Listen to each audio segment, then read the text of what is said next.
فرزند زہرا یہ حالات برے ہیں۔ کاشانہ بصیرت ایک ایسا مکمل یوٹیوب چینل جس پر محروم بصارت کے لیے بالخصوص اور تمام افراد کے لیے بالعموم سینکڑوں کی تعداد میں اسلامی کتب دستیاب ہیں۔ لہذا گزارش ہے کہ آپ اپنی ذمہ داری نبھاتے ہوئے کاشانہ بصیرت کو سبسکرائب کرنے کے ساتھ ساتھ بیل آئیکن کو پریس کیجیے تاکہ آپ علم کے حصول کے ساتھ ساتھ مذہب اہل بیت کی اشاعت میں بھی اہم کردار ادا کرتے رہیں۔ کاشانہ بصیرت۔ فرزند زہرا یہ حالات برے ہیں۔ بسم اللہ الرحمن الرحیم۔ السلام علیکم۔ یہ کتاب آپ کے لیے کاشانہ بصیرت کی یوٹیوب چینل کی جانب سے ریکارڈ کی جا رہی ہے۔ نام کتاب خطیب ترجمان اسلام، ناشر جامع تعلیمات اسلامی پاکستان۔ اب ہم کتاب کا پارٹ نمبر 11 پڑھیں گے، صفحہ نمبر 192 192۔ بسم اللہ الرحمن الرحیم۔ بعثت اعلیٰ انسانی اقدار کے احیاء کا دن۔ یوم بعثت آج دو مناسبتوں کا تذکرہ ہے، ایک پیغمبر اکرم کی معراج اور دوسری آپ کی بعثت جو در حقیقت اسلام کی ولادت ہے، جسے اللہ نے وحی کے ذریعے اپنے رسول پر اتارا تھا۔ آج ہم اس انسان کو یاد کر رہے ہیں جو بچپن میں ماں اور باپ دونوں کے سائے عطافت سے محروم ہو گئے، مگر اللہ نے انہیں اپنی رحمت و لطف سے نوازا، کیونکہ اللہ تعالیٰ قیامت تک آنے والے انسانوں کو آپ کی قیادت میں شاہراہ توحید پر گامزن دیکھنا چاہتا تھا۔ آپ خاتم الانبیاء اور خاتم المرسلین اور تمام انسانوں کے لیے سراپا رحمت تھے۔ آپ کو خدا نے تمام لوگوں کی تعلیم و تربیت اور تزکیہ نفس کے لیے بھیجا تاکہ وہ توحید کی روشنی میں زندگی گزارنے کا سلیقہ سیکھیں اور اپنی عقل و فکر کی تربیت کرتے ہوئے راہ حقیقت کو پا کر اپنے دلوں کو معنویت اور روحانیت سے پر کر سکیں، اور ان کا ہر قدم عدل و انصاف کی راہ میں اٹھے اور قیام عدل ان کی پوری زندگی کا منشور بنے۔ ابو طالب علیہ السلام نگہبان رسالت۔ یہ اللہ تعالیٰ کی مشیت تھی کہ اس کے آخری رسول کی تربیت اور حفاظت کی ذمہ داری ان کے چچا حضرت ابو طالب اٹھائیں۔ چنانچہ اسی مشیت الہی کے عین مطابق جب ابو طالب نے اپنی تمام تر عنایات، محبت اور شفقت کے سائے میں آپ کی تربیت اور حفاظت کی، اور قبل از بعثت آپ کو لوگوں کی طرف سے صادق و امین کا لقب ملا، اس میں بھی جناب ابو طالب کا بہت بڑا کردار تھا۔ اور بعثت کے بعد تو جناب ابو طالب آپ کے تنہا حامی بن کر سامنے آ گئے۔ مورخین کہتے ہیں کہ حضرت ابو طالب پیغمبر اکرم کے تنہا حامی اور مددگار تھے، اور اس کی وجہ سے آپ نے اپنی قوم کے ہاتھوں سخت ترین مصائب اور مشکلات جھیلیں، مگر جب تک زندہ رہے اپنے بھتیجے پر کوئی آنچ نہ آنے دی۔ اور جب جناب ابو طالب اس دار فانی سے کوچ کر گئے تو قریش نے اپنے ظلم و ستم کا رخ رسول اللہ کی جانب موڑ دیا۔ جیسے پھر جب رسول محتشم نے کھل کر اعلان رسالت کیا اور قریش کے سرداروں ان کے خداؤں اور بتوں کی مخالفت شروع کی، تو سرداران قریش حضرت ابو طالب پر دباؤ بڑھانے لگے کہ آپ اپنے بھتیجے کو ایسا کرنے سے منع کریں، مگر آپ نے ایسا نہیں کیا۔ تو قریش کے بڑے بڑے رؤسا جمع ہو کر حضرت ابو طالب کی خدمت میں آ کر کہنے لگے کہ ہم آپ سے پہلے بھی کہتے رہیں کہ اپنے بھتیجے کو ہمارے باپ داداؤں کے دین کو برا بھلا کہنے، ہمارے خداؤں کو جھٹلانے اور ہمارے عقائد کو غلط کہنے سے روکیں، مگر آپ نے ہمارے مطالبات پر کان نہیں دھرے اور اپنے بھتیجے کو ایسا کرنے سے نہیں روکا۔ اب ہم اپنے خداؤں کی بے حرمتی، داداؤں کی بے عزتی اور ان کے دین اور عقائد کو جھٹلانا ہرگز برداشت نہیں کریں گے۔ آپ یا تو انہیں روکیں یا پھر ہم سے جنگ کے لیے تیار ہو جائیں، یہاں تک کہ ہم میں سے ایک فریق قتل ہو جائے۔ حضرت ابو طالب نے اللہ کے رسول کو ان کی اس دھمکی سے آگاہ کرتے ہوئے فرمایا کہ آپ کی قوم آپ کو تبلیغ اسلام سے منع نہ کرنے کی صورت میں مجھے جنگ کی دھمکی دے کر گئی ہے، لہٰذا آپ مجھ پر اتنا بوجھ نہ ڈالیں جسے میں برداشت نہ کر سکوں۔ رسول اکرم کو یہ خیال ہوا کہ شاید آپ کے چچا آپ کی بھرپور حمایت سے پیچھے ہٹنا چاہتے ہیں اور آپ کی مدد میں کمزور پڑ رہے ہیں، اس لیے آپ نے ان سے فرمایا، اے چچا، اگر یہ لوگ میرے داہنے ہاتھ پر سورج اور بائیں ہاتھ پر چاند لا کر بھی رکھ دیں تاکہ میں اس امر کو چھوڑ دوں، تب بھی میں یہ کام نہیں چھوڑ سکتا ہوں، یہاں تک کہ اللہ اس کو ظاہر نہ کر دے یا اس کے پیچھے میری جان چلی جائے۔ یہ فرما کر آپ کی آنکھوں سے آنسو جاری ہو کر اپنے چچا کے پاس سے اٹھ کر چل دیے۔ تب حضرت ابو طالب نے آواز دے کر دی کہ اے بھتیجے واپس آؤ۔ رسول کریم واپس پلٹے تو آپ نے آن حضرت سے کہا اے بھتیجے تم جو چاہو بے دھڑک کہو، بخدا میں تم کو ہرگز ان کے سپرد نہیں کروں گا۔ پھر انہوں نے یہ اشعار پڑھے، خدا کی قسم اپنی کثیر تعداد کے باوجود وہ آپ کا بال بھی بھیگا نہیں کر سکیں گے جب تک کہ میں پیوند خاک نہ ہو جاؤں۔ پس آپ اپنا پیغام پھیلائیے، کیونکہ اس پیغام میں کوئی ایسی بات نہیں جو عیب یا شرم کا باعث ہو، اور اپنے پیغام کے ذریعے لوگوں کو خوشخبری دیجیے اور ان کی اندھی آنکھوں کو روشن کیجیے۔ آپ نے مجھے دعوت دی اور میں سمجھ گیا کہ آپ میرے خیر خواہ ہیں اور سچ بول رہے ہیں، اور اس دعوت کے پہنچانے میں امین ہوں۔ میں سمجھ گیا ہوں کہ محمد کا دین تمام ادیان میں سے بہترین دین ہے۔ دیوان ابو طالب علیہ السلام۔ یہ اشعار جناب ابو طالب کے ایمان کی دلیل ہیں، کیونکہ بعض مسلمان آپ کی ایمان پر شک کرتے اور کہتے ہیں کہ نعوذ باللہ حضرت ابو طالب کفر پر مر گئے تھے۔ بعثت اور رسالت کو درپیش مشکلات۔ خداوند عالم نے جب آپ کو رسالت پر مابعوث کیا تو اپنے علم سے نوازا، کیونکہ آپ نے کسی استاد سے تعلیم حاصل نہیں کی تھی، جیسا کہ قرآن مجید میں ارشاد اقدس الہی ہوتا ہے، اور اسی طرح ہم نے آپ کی طرف اپنے حکم سے روح کو اتارا ہے۔ آپ اس سے پہلے نہیں جانتے تھے کہ کتاب اور ایمان کیا چیزیں ہیں، لیکن ہم نے اسے نور بنایا، اس کے ذریعے سے اپنے بندوں میں سے جسے چاہتے ہیں ہدایت دیتے ہیں۔ بے شک آپ راہ راست کی ہدایت کر رہے ہیں۔ سورہ شعراء آیت نمبر 52۔ خداوند عالم رسول اکرم کا کیوں کر معلم تھا۔ قرآن مجید میں ارشاد ہوتا ہے اللہ تعالیٰ نے آپ پر کتاب و حکمت اتاری ہے اور آپ کو وہ سکھایا جسے آپ نہیں جانتے تھے، اور یہ اللہ تعالیٰ کا آپ پر بڑا فضل ہے۔ سورہ نساء آیت نمبر 13۔ خداوند عالم چاہتا ہے کہ اس کا رسول گزشتہ انبیاء کے راستے پر چلے، اور اللہ نے آپ کو گزشتہ انبیاء کو پیش آنے والے چیلنجز اور مشکلات سے وحی کے ذریعے آگاہ کر دیا۔ قرآن مجید میں ارشاد اہدیت ہے رسولوں کے سب احوال ہم آپ کے سامنے آپ کے دل کی تسکین کے لیے بیان کر رہے ہیں۔ آپ کے پاس اس سورے میں بھی حق پہنچ چکا جو نصیحت اور واعظ ہے مومنینوں کے لیے۔ سورہ ہود آیت نمبر 120۔ ایک اور آیت میں ارشاد الہی ہوتا ہے اور کافر کہنے لگا کہ اس پر پورا قرآن ایک ساتھ کیوں نہ اتارا گیا، ہم نے اسی طرح تھوڑا تھوڑا کر کے اتارا تاکہ اس سے آپ کا دل قوی رکھیں۔ ہم نے اسے ٹھہر ٹھہر کر ہی پڑھ کر سنایا ہے۔ سورہ فرقان آیت نمبر 32۔ یوں اللہ تعالیٰ نے اپنے رسول رحمت کی اس طرح سے نگہبانی کی اور اپنے خاص لطف و عنایت سے آپ کو نوازا، کیونکہ آپ اللہ کے وہ رسول تھے جو پوری کائنات کے لیے رحمت بنا کر بھیجے گئے۔ اپنے رسول کا مقام بیان کرتے ہوئے اللہ تعالیٰ لوگوں سے فرماتا ہے جیسا کہ ہم نے تمہارے درمیان ایک رسول بھیجا جو تم پر ہماری آیتیں تلاوت کرتا ہے اور تمہیں پاک کرتا ہے اور تمہیں کتاب و حکمت کی تعلیم دیتا ہے اور وہ چیزیں سکھاتا ہے جن سے تم بے خبر تھے۔ سورہ بقرہ آیت نمبر 151۔ دوسری آیت میں خداوند عالم ارشاد فرماتا ہے بے شک یہ مومنین پر اللہ تعالیٰ کا بڑا احسان ہے کہ اس نے انہی میں سے ایک رسول بھیجا جو انہیں اللہ کی آیتیں پڑھ کر سناتا ہے اور انہیں پاک کرتا ہے اور انہیں کتاب اور حکمت کی تعلیم دیتا ہے، کیونکہ یہ سب اس سے پہلے کھلی گمراہی میں تھے۔ سورہ آل عمران آیت نمبر 164۔ اللہ تعالیٰ چاہتا ہے کہ اسلام کا پیغام پوری دنیا میں پھیل جائے تاکہ پوری دنیا اسلام کی تعلیمات پر عمل کرنے لگے۔ لہٰذا دنیا کے ہر کونے میں رہنے والے مسلمانوں کی یہ مشترکہ ذمہ داری کہ وہ ہر دور میں ہر جگہ لوگوں کو اسلام کی دعوت دیں اور اس کے مقدس ترین چہرے کو مسخ کرنے اور لوگوں کو اسلام سے دور کرنے والوں کا ڈٹ کر مقابلہ کرے تاکہ دنیا اسلامی عقائد و اقدار اور اسلامی تعلیمات کی طرف راغب ہو سکے۔ اسی نے اپنے رسول کو ہدایت اور سچے دین کے ساتھ بھیجا ہے تاکہ وہ اسے تمام ادیان پر غالب کر دے، اگرچہ یہ بات مشرکوں کو بری کیوں نہ لگے۔ سورہ توبہ آیت نمبر 33۔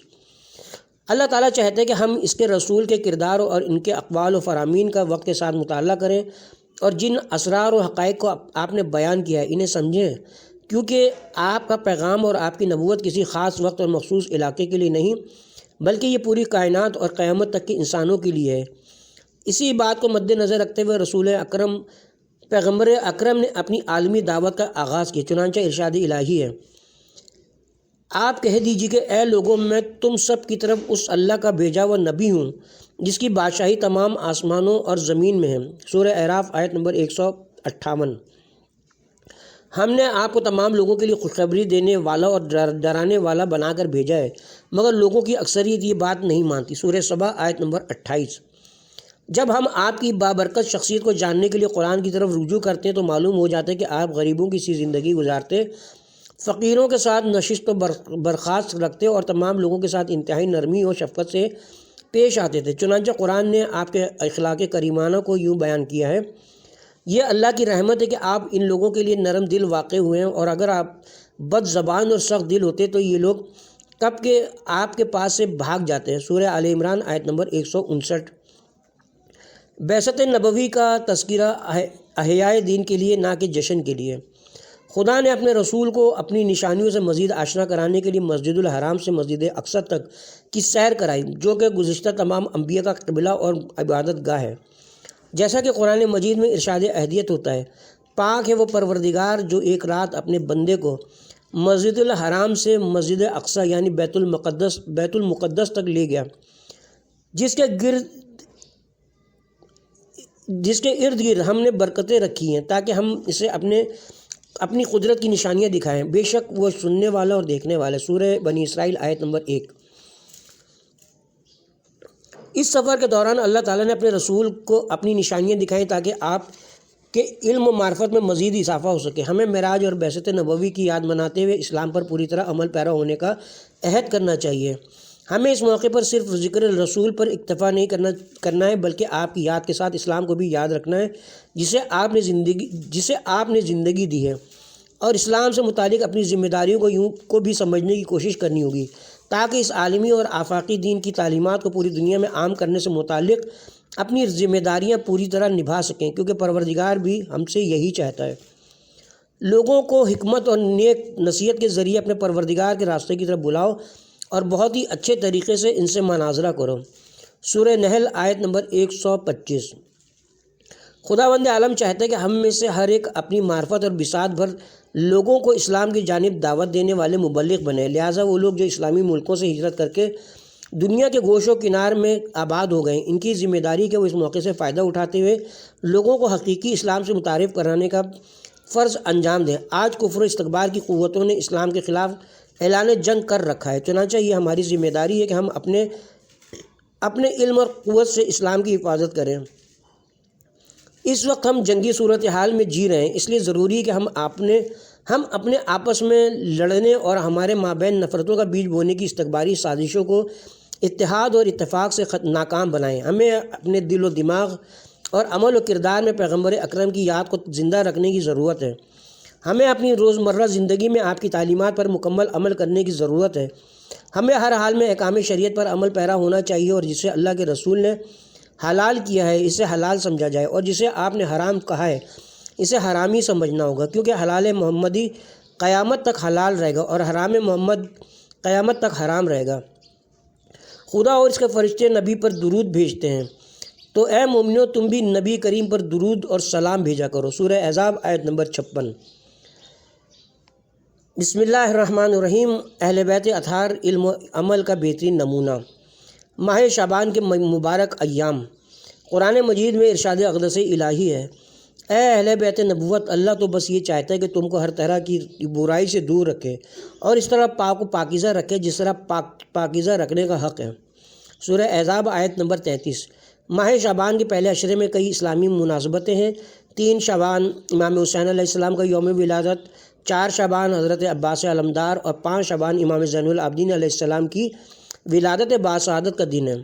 ان مقدس ہستیوں کا تذکرہ اصل دین اسلام کو اس کی حقیقت اور معنویت کے ساتھ یاد رکھنا ہے، اور ان شخصیات میں سے ہر ایک کی شہادت اور اسلام کے لیے ان کی قربانیوں کو یاد کرنا اس لیے بھی ضروری ہے کہ انہوں نے اسلام کے دامن کو علم، معرفت اور قیام اور اعلیٰ اقدار سے مالا مال کیا ہے۔ امام حسین پروردہ آغوش رسالت و امامت۔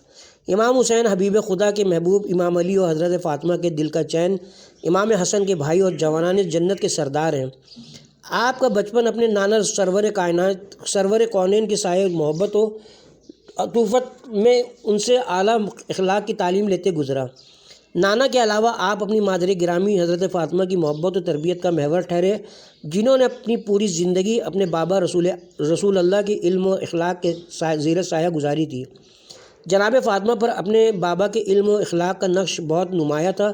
حضرت فاطمہ کا اپنے بابا کے ساتھ نہایت وسیع اور عمیق تعلق تھا۔ آپ نے ایک ماں کی طرح اپنے بابا کو شفقت مادری سے نوازا کہ رسول ثقلین نے آپ کے متعلق فرمایا کہ فاطمہ اپنے بابا کی ماں ہے، کیونکہ آپ نے اپنے بابا کو وہ ممتا بھری محبت اور شفقت دی جس سے آپ بچپن میں محروم ہوئے تھے۔ امام حسین علیہ السلام نے اپنے بڑے بھائی امام حسن مجتبیٰ کی طرح اپنی والدہ گرامی کے علاوہ اپنے والد امیر المومنین امام علی علیہ السلام سے بھی اعلیٰ اقدار، معنویت، روحانیت اور عشق الہی کا درس لیا۔ آپ نے اپنے والد ماجد کے ساتھ پیش آنے والے تمام مسائل و مشکلات اور آلام کا مشاہدہ کیا۔ امام علی علیہ السلام چونکہ امام عادل اور مرد حق تھے، آپ کے حق پر سختی سے کاربند رہنے کی وجہ سے آپ کے بہت سے دوست آپ سے دور ہو گئے۔ آپ نے ان سخت ترین حالات کا ڈٹ کر مقابلہ کیا۔ آپ کی سیاست کا محور اور منشور لوگوں کے مسائل کے حل اور ان کی منزلت کو بلند کرنا تھا۔ ان تمام مشکلات کے باوجود آپ مجسم اسلام بن کر ابھرے۔ امام حسین علیہ السلام کو اپنے والد گرامی سے شجاعت، معنویت، اپنے موقف پر قائم رہنے اور اسلام کے دفاع کا جذبہ ورثے میں ملا تھا۔ یوں آپ کی شخصیت آپ کے والد کی شخصیت کا آئینہ دار بن گئی تھی۔ امام حسین کی تحریک امامت کی تحریک تھی۔ آپ کا قیام کوئی شخصی اور ذاتی مقاصد کے لیے نہیں تھا، کیونکہ آپ حکومت اور اقتدار کے طالب نہیں تھے، بلکہ آپ کی تحریک اسلام کو بچانے اور اسلام کے دفاع کی تحریک تھی۔ آپ امام وقت اور لوگوں کی اخلاقی اور معنوی تربیت کی اپنی ذمہ داریوں سے بخوبی واقف تھے۔ چنانچہ آپ کا موقف تھا کہ حاکم اسلامی کو اسلام کا چلتا پھرتا نمونہ ہونا چاہیے، اسلام اور لوگوں کے لیے سراپا خیر کا باعث ہونا چاہیے، اسے مجسم عدل ہونا چاہیے کہ تمام لوگوں کے ساتھ عدل و انصاف کا برتاؤ کر سکے، اور اسے لوگوں کے مسائل اور مشکلات سے آگاہ ہونا چاہیے تاکہ وہ اصلاح کرنے والے مسلح کل بنے۔ اسی لیے امام حسین علیہ السلام فرماتے ہیں، میں اپنے جد کی امت کی اصلاح کی خاطر نکلا ہوں اور چاہتا ہوں کہ امر بالمعروف اور نہی عن منکر کا فریضہ انجام دوں۔ پر جو شخص میرے قول برحق کو قبول کرے گا تو اللہ اس سے زیادہ حق رکھتا ہے، اور جو شخص اس کو قبول کرنے سے انکار کرے تو میں صبر کروں گا، یہاں تک کہ اللہ تعالیٰ ہمارے درمیان اپنا برحق فیصلہ صادر فرمائے گا، اور وہی بہترین فیصلہ کرنے والا ہے۔ بحار الانوار جلد نمبر 44 صفحہ نمبر 329۔ امام حسین علیہ السلام مذاکرات اور بات چیت پر یقین رکھنے والے ایک صلح جو انسان تھے۔ آپ نے اپنے ان دشمنوں کے ساتھ بھی جن کی عقلیں دنیا کی محبت میں اندھی ہو چکی تھیں، جن کے دل آپ کے ساتھ مگر تلواریں آپ کے خلاف تھیں، آپ نے آخری وقت تک لوگوں کو حق اور حقیقت سے آگاہ کرنے اور ان کی ہدایات کے لیے برابر کوششیں کی، مگر یہ لوگ دنیا کی محبت میں اندھے اور ان کے دل لالچ سے مغلوب ہو چکے تھے، جس کی وجہ سے آپ اس کوشش میں کامیاب نہیں ہو سکے۔ پھر جب ان لوگوں نے یزید اور ابن زیاد کی حکومت تسلیم کرنے اور یزید کی بیعت کرنے کے لیے آپ پر دباؤ ڈالا تو آپ نے مرد حق ہونے کا ثبوت دیتے ہوئے یزید کے خلاف قیام کا اعلان کرتے ہوئے فرمایا، حرام زادہ باپ کے حرام زادہ بیٹے نے میرے سامنے دو ہی راستے رہنے دیے ہیں، ایک ذلت و خواری کا اور دوسرا شہادت کا۔ ذلت ہم سے دور ہے، خدا اس کے رسول مومنین پاک کو پاکیزہ، آغوش اور غیرت مند نفوس قطعاً ہمیں اس بات کی اجازت نہیں دیتے کہ ہم عزت کی موت پر ذلیلوں کی اطاعت کو ترجیح دیں۔ کتاب لہوف صفحہ نمبر 97۔ آپ نے اپنے موقع پر ڈٹتے ہوئے کمال شجاعت سے فرمایا، خدا کی قسم میں ذلیلوں کی طرح اپنے ہاتھ کبھی تمہارے ہاتھ میں نہیں دوں گا، کیونکہ عزت تو صرف اللہ تعالیٰ، اس کے رسول اور مومنین کے لیے ہے، اور نہ غلاموں کی طرح بھاگ جاؤں گا، کیونکہ میں ایک آزاد انسان ہوں اور اللہ نے تمام انسانوں کو آزاد پیدا کیا ہے۔ وہ اس بات کی اجازت نہیں دیتا کہ انسان خود کو کسی مخلوق کے سامنے ذلیل کرے۔ اس کے بعد آپ نے شجاعت و بہادری، جسے آپ نے اپنے والد سے میراث میں پایا تھا، کے ساتھ دشمنوں کا مقابلہ کیا کہ ابن سعد کو اپنے لشکر سے کہنا پڑا، ارے تمہیں معلوم ہے کہ تم کس سے لڑ رہے ہو؟ یہ دشمنوں کے پیٹ پھاڑنے والے اور عربوں کو قتل کرنے والے علی کے فرزند ہیں۔ بحار الانوار جلد نمبر 45 صفحہ نمبر 50۔ ہزاروں کے لشکر کے مقابلے میں اگرچہ آپ تنہا تھے، مگر اپنے موقع پر ایک ملت کی طرح ڈٹے ہوئے تھے۔ چنانچہ صحنۂ کربلا کے بعض واقع نگار آپ کے بارے میں کہتے ہیں، واللہ ہم نے کسی شخص کو امام حسین علیہ السلام سے زیادہ مضبوط اعصاب کے مالک اور پورا عزم نہیں دیکھا کہ جس کے بھائی، بیٹے اور اصحاب قتل ہو چکے تھے، اور اس کے باوجود دشمن کے لشکر پر اس طرح سے حملہ کرتے تھے جس طرح بھیڑیے گوسفندوں پر حملہ آور ہوتے ہیں۔ امام حسین علیہ السلام ذمہ داری، صبر، شجاعت اور باطل سے ٹکرانے کا اعلیٰ نمونہ ہیں۔ آپ اگرچہ کربلا کے لق و دق صحرا میں شہید کر دیے گئے، مگر آج بھی زندہ قوموں کی ضمیر میں مظلوموں کے انقلابات اور ظالم و استکباری طاقتوں کے ظلم و ستم کے خلاف اٹھنے والی تحریک اور جدوجہد کی شکل میں زندہ ہیں۔ حضرت عباس ایمان و جہاد کا امتزاج۔ امام حسین علیہ السلام کے اصحاب اور سپاہیوں میں حضرت عباس کا اسم گرامی سر فہرست تھا۔ حضرت عباس امام حسین سے وہی نسبت رکھتے تھے جو امیر المومنین امام علی کو پیغمبر اکرم سے تھی۔ مورخین حضرت عباس کے متعلق تحریر کرتے ہیں، حضرت عباس انتہائی حسین و جمیل اور بہادر جوان تھے۔ آپ جب گھوڑے پر سوار ہوتے تو آپ کے دونوں پاؤں زمین پر خط کھینچتے جاتے تھے۔ آپ عاشور کے دن امام حسین علیہ السلام کی فوج کے علمدار تھے۔ امام جعفر صادق علیہ السلام حضرت عباس کے بارے میں ارشاد فرماتے ہیں، ہمارے چچا عباس صاحب بصیرت، آپ کی بصیرت عارفین جیسی تھی جو تمام امور کی گہرائی کو جانتے ہیں۔ آپ پہلے عالم بعد میں بہادر تھے اور راسخ العقیدہ انسان تھے۔ آپ نے اپنے بھائی امام حسین کے ساتھ جہاد میں حصہ لی اور بہادری سے تمام مصائب کا مقابلہ کیا اور بے جگری سے لڑتے ہوئے شہید ہو گئے۔ امام زین العابدین علیہ السلام فرماتے ہیں، اللہ تعالیٰ میرے چچا حضرت عباس پر رحمتوں کی بارش کرے جنہوں نے بہادری کے ساتھ لڑتے ہوئے اپنے بھائی پر اپنی جان نثار کر دی۔ بہار الانوار جلد نمبر 22 صفحہ نمبر 274۔ چنانچہ ہمیں حضرت عباس کی شجاعت و بہادری اور جہاد سے پہلے آپ کے مضبوط ایمانی اور دینی پہلو پر غور کرنا چاہیے، کیونکہ جہاد تو آپ کے ایمان کا اظہار تھا۔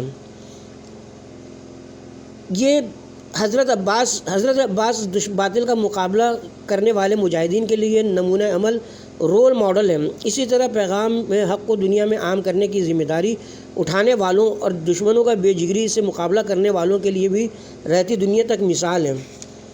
امام زین العابدین علیہ السلام مجسم حق۔ زہری امام زین العابدین علیہ السلام کے بارے میں کہتا ہے، میں نے بنو ہاشم کے کسی فرد کو امام زین العابدین علیہ السلام سے زیادہ افضل اور فقیہ نہیں پایا۔ بہار الانوار جلد نمبر 46 صفحہ نمبر 97۔ امام شافعی کہتے ہیں، امام زین العابدین علیہ السلام مدینہ کے سب سے بڑے فقیہ تھے۔ الامام علی بن حسین جلد نمبر 1 صفحہ نمبر 8۔ آپ عالم اسلام کے اساتذہ کے استاد تھے۔ آپ کا شمار اپنے دور کے صف اول کے اساتذہ میں ہوتا تھا۔ آپ اپنے شاگردوں کو علم، تقوی اور خشیت الہی کی تعلیم دیا کرتے تھے۔ سفیان بن اینیہ کہتا ہے، میں نے زہری سے کہا، کیا تم علی بن حسین سے مل چکے ہو؟ وہ کہنے لگے، ہاں میں مل چکا ہوں، ان سے زیادہ افضل آج تک میں نے کسی کو نہیں دیکھا۔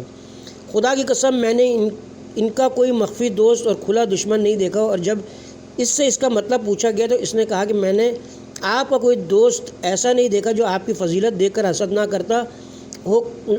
کرتا ہو، اور نہ کہ کوئی دشمن ایسا دیکھا جو آپ کا کریمانہ اخلاق دیکھ کر آپ کے لیے اپنے دل میں نرمی نہ رکھتا ہو۔ امام زین العابدین علیہ السلام نے کربلا کے تمام دلخراش واقعات کا اپنی آنکھوں سے مشاہدہ کیا اور صبر کرتے رہے۔ آپ کے والد امام حسین اپنے وقت آخر آپ کے پاس آئے اور ہمراہ اور اسرار امامت آپ کے حوالے کرتے ہوئے امور امامت کے حوالے سے آپ کو نصیحتیں کی اور امامت کی عظیم ذمہ داری کو اٹھانے کے لیے آپ کو تیار کیا۔ آپ نے مخدرات عفت اور یتیموں پر مشتمل اہل حرم کی کربلا سے کوفہ اور کوفے سے شام تک قیادت کی اور یزید اور ابن زیاد کے درباروں میں انتہائی شجاعت و بہادری سے اپنا موقف بیان فرمایا اور انہیں خاموش ہونے پر مجبور کیا۔ امام زین العابدین علیہ السلام کی امامت یکجہتی نہیں بلکہ کثیر الجہدی تھی۔ آپ دن رات صرف عبادت کرنے والے عابد نہیں بلکہ عبادت و بندگی کے ساتھ لوگوں کی رشد و ہدایت کرنے والے اور انہیں اچھی تعلیم سے آراستہ کرنے والے استاد بھی تھے۔ آپ کی دعائیں اور مناجات اسلامی ثقافت اور اقدار کا ایک بہت بڑا ذخیرہ ہے۔ امام زین العابدین علیہ السلام دن رات مسلمانوں کی روحانی و معنوی تربیت، ان کے دلوں میں خدا کی محبت اور خوف پیدا کرنے اور انہیں خدا کی طرف لانے اور راہ خدا میں جہاد کے لیے لوگوں کو آمادہ کرنے میں مشغول رہتے تھے۔ آپ کی مبارک زندگی اپنے نانا رسول اللہ، دادا امیر المومنین امام علی اور بابا امام حسین کی طرح لوگوں کو اسلام کی دعوت اور اسلام و مسلمین سے متعلق ذمہ داریاں نبھاتے گزری۔ ائمہ اہل بیت علیہم السلام رموز ہدایت۔ ائمہ اہل بیت ہمارے ہادی رہنما اور قائد ہیں۔ ہم دل و جان سے ان کی پیروی کرتے ہیں اور ان سے رہنمائی حاصل کرتے ہیں۔ ائمہ اہل بیت سے ہمارا تعلق محض جذباتی نہیں بلکہ یہ اسلامی حکم اور ذمہ داری کے عین مطابق ہے۔ وہ نہیں چاہتے کہ ہم ان سے ان کی ذات کی وجہ سے محبت کریں بلکہ وہ چاہتے کہ ہم ان سے اسلام اور دین کی وجہ سے محبت کریں۔ واقعہ کربلا کو یاد کر کے امام زین العابدین علیہ السلام کا گریہ صرف اس وجہ سے نہیں تھا کہ آپ کے والد، چچا، بھائیوں اور اصحاب کو بے دردی سے شہید کیا گیا، بلکہ اس گریہ کے ذریعے آپ چاہتے تھے کہ واقعہ کربلا کی یاد قیامت تک لوگوں کے دلوں میں زندہ رہے، کیونکہ امام حسین حضرت آدم کے وارث تھے، حضرت نوح، حضرت ابراہیم، حضرت موسیٰ، حضرت عیسیٰ اور خاتم المرسلین حضرت محمد مصطفیٰ کے وارث تھے، اور آپ چاہتے تھے کہ واقعہ کربلا قیامت تک لوگوں کے ذہنوں میں باقی رہے۔ یہ ہیں وہ اہل بیت جنہیں خدا نے ہر طرح کی نجاست سے دور رکھا اور ویسا پاک رکھا جیسے پاک کو پاکیزہ رکھنے کا حق ہے۔ آخر میں ہم اللہ تعالیٰ سے دعا کرتے ہیں کہ وہ ہمیں ان کی شفاعت سے بہرمند فرمائے اور قیامت میں ان کے ساتھ محشور فرمائے۔ ہمارا سلام ہو ان پاکیزہ ہستیوں پر جس دن وہ پیدا ہوئے اور جس دن دنیا سے رخصت ہوئے اور جس دن پھر سے زندہ کیے جائیں گے۔ بسم اللہ الرحمن الرحیم۔ امام مہدی علیہ السلام کی ولادت اسلام سے تجدید عہد کا دن۔ مستضعفین جہاں کے وارث۔ قرآن مجید میں ارشاد اقدس الہی ہے، ہم یہ ارادہ رکھتے ہیں کہ ہم ان لوگوں پر مہربانی کریں جنہیں زمین میں کمزور کر دیا گیا تھا، اور انہیں پیشوا اور زمین کا وارث بنائیں اور انہیں زمین میں قدرت و اختیار دیں، اور فرعون و حامان اور ان کے لشکروں کو وہی کچھ دکھلائیں جس کا انہیں ڈر تھا۔ سورہ قصص آیت نمبر 5-6۔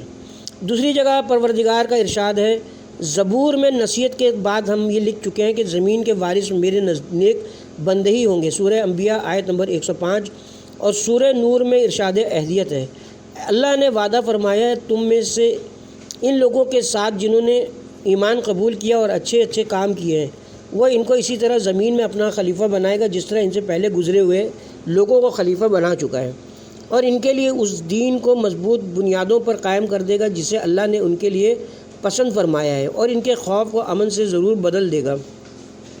بس وہ میری بندگی کریں گے، میرے ساتھ کسی کو شریک نہ ٹھہرائیں گے، اس کے بعد بھی جو لوگ کفر کریں وہ یقیناً فاسق ہیں۔ سورہ نور آیت نمبر 55۔ مذکورہ آیات بتا رہی ہیں کہ مستقبل میں ایک دور ایسا آنے والا ہے جب خداوند عالم ظالموں پر کمزور بنائے گئے لوگوں کو غلبہ دے گا، اپنے صالح بندوں کو زمین کا وارث اور حاکم بنائے گا، تاکہ لوگ خدا کے دین پر مکمل طریقے سے رہتے ہوئے اس کے اوامر اور نواہی کی پاسداری کریں۔ یہ وہی دور ہے کہ جس کے متعلق رسول اکرم صلی اللہ علیہ وسلم نے دنیا کے خاتمے کے متعلق گفتگو کرتے ہوئے اشارہ فرمایا تھا۔ اہل بیت اور امام حسین کی نسل سے ایک شخص اسلام کی قیادت کے لیے اٹھ کھڑا ہوگا جو دنیا کو عدل و انصاف سے اس طرح پر کرے گا جس طرح سے یہ ظلم و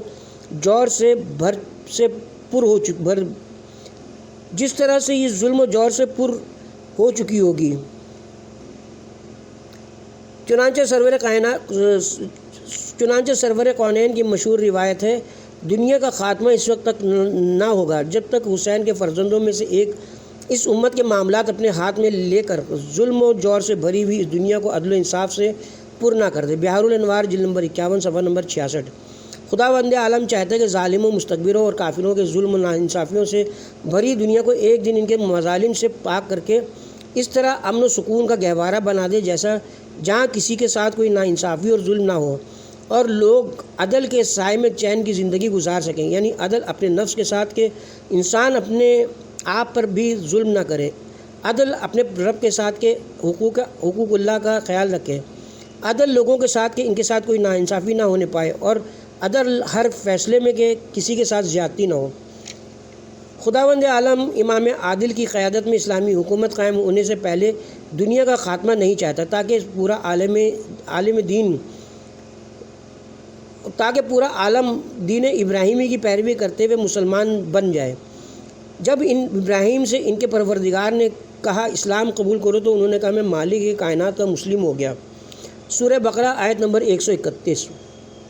ہم جانتے کہ اسلام سے مراد اللہ کی رضامندی اور خوشنودی کا حصول ہے۔ خدا نے تمام انبیاء کرام کو بھیجا، کتابیں نازل کیں اور میزان کو نازل فرمایا تاکہ لوگ عدل پہ قائم رہیں، وہ پیکر عدل جو دنیا کو عدل و انصاف سے پر کر دیں گے، جن کے ہم اپنے دل و جان سے منتظر ہیں، وہ امام مہدی علیہ السلام کی ذات گرامی ہیں۔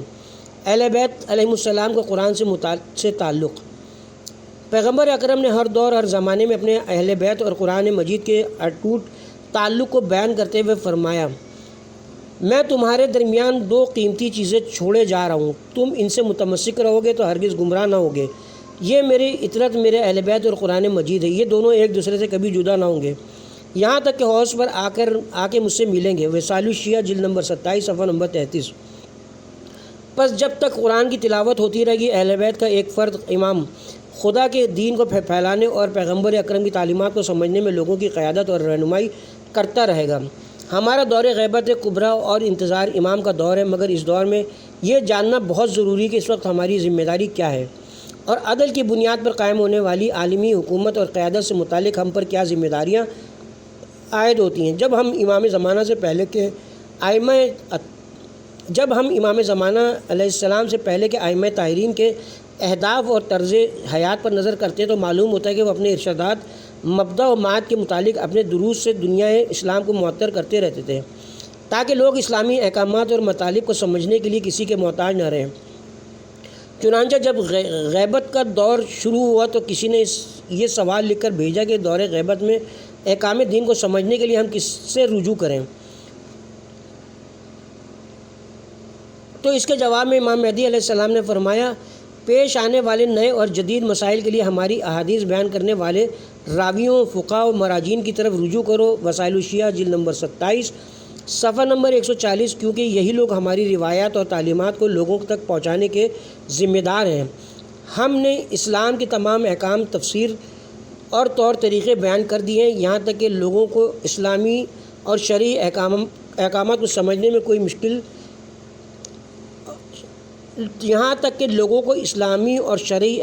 سمجھنے میں کسی مشکل کا سامنا نہیں کرنا پڑے گا۔ اس کے ساتھ ہی ہم یہاں پہ کتاب کے پارٹ نمبر 11 کا اختتام کرتے ہیں۔